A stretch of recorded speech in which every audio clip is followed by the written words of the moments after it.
Okay, so we're going to talk about how Divisi works with AutoGrade. I've imported a music XML file into MuseScore 3, which is the only version of MuseScore currently that works with AutoGrade.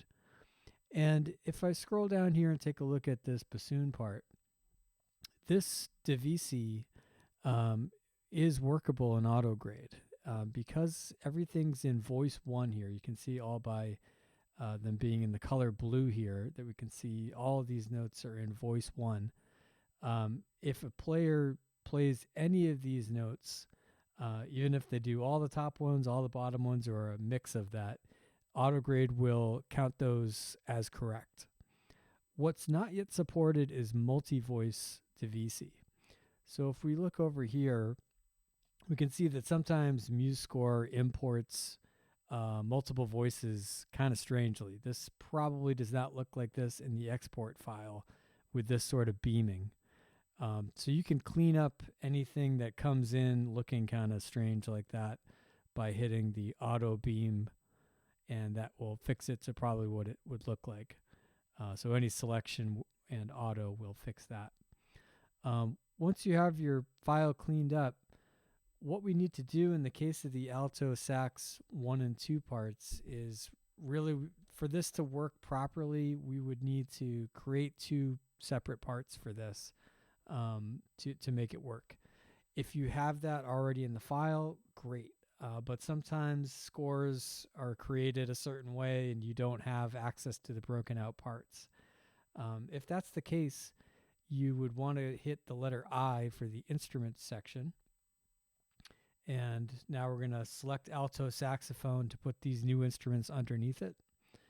And then hit alto sax. So we have 2 new parts here.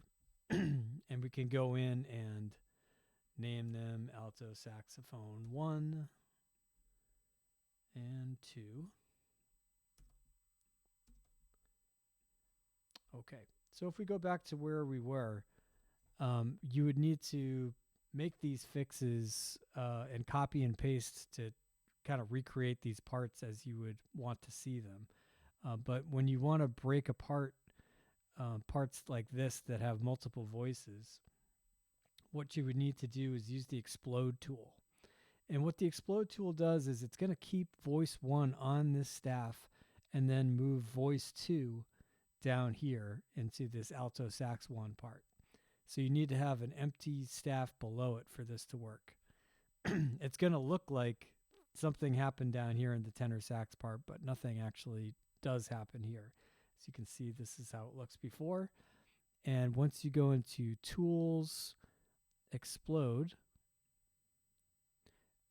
this moves the voice 2 down here to alto sax 1. Now to kind of put this in the right spot, we're going to cut and paste into these staves here, and now we have how we would want to break these apart. So anyway, this is a quick tutorial on how you can break apart multiple voice Divisi and how Divisi can work when it's in one voice in MuseScore. Thanks.